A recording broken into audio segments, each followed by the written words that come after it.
ప్రత్యేక హోదాకు జల్లికట్టు స్ఫూర్తి కావాలనుకునే వాళ్లు వెళ్లి అదే ఆట ఆడుకోవాలని చెప్పారు కేంద్ర మంత్రి వైఎస్ చౌదరి.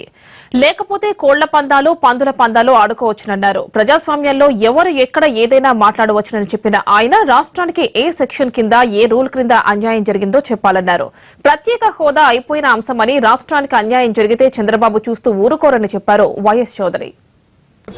ఆంధ్రప్రదేశ్ ప్రజలు అందరూ కలిసి చంద్రబాబు నాయుడు గారు అయితేనే గొప్ప నాయకుడు అని చెప్పి ఆయనకు ఓటేసి ఈ రోజున ప్రజాస్వామ్యంలో ఆయన ముఖ్యమంత్రిగా ఉన్నారు. ముఖ్యమంత్రి గారు ఎప్పుడూ కూడా అహర్నిశలు కూడా ఆంధ్రప్రదేశ్కి ఎటువంటి రకమైన లాభం జరుగుతుందని చూస్తారు, కానీ ₹1 నష్టం గురించి ఎవరు ఒప్పుకోరు కదా.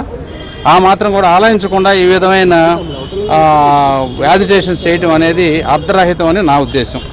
కానీ ఎవరైనా సరే, జగన్మోహన్ రెడ్డి గారు కానీ, పవన్ కళ్యాణ్ గారు కానీ, కాంగ్రెస్ పార్టీ వాళ్ళు కానీ ఎవరైనా సరే ఈ సెక్షన్లో దీని కింద మనకి నష్టం జరుగుతుంది, ఈ విధంగా రాజ్యాంగబద్ధంగా మనకి రావాల్సింది రావట్లేదా అనేది కనుక క్రిస్టల్ క్లియర్గా చెబితే దానికి మేము పనిచేయడానికి సిద్ధంగా ఉన్నాం. మా ముఖ్యమంత్రి గారు కూడా అదే చెప్పారు.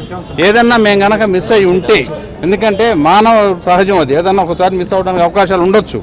కానీ నాకున్నంత వరకు నేను చదువుకున్న నాకున్న విజ్ఞతతో అన్నీ చదివి, ఒక్కొక్క చట్టము 10 సార్లు చదివి దాని ప్రకారం రాష్ట్రానికి ఏది మంచిదైతే అనేది చూసుకొని చంద్రబాబు నాయుడు గారి డైరెక్షన్ ప్రకారం అన్నీ చేసి తీసుకొచ్చాం. ఇప్పుడు సెంటర్ నుంచి రావాల్సిన మంచి అన్నీ జరుగుతూ ఉన్నాయి రాష్ట్రానికి.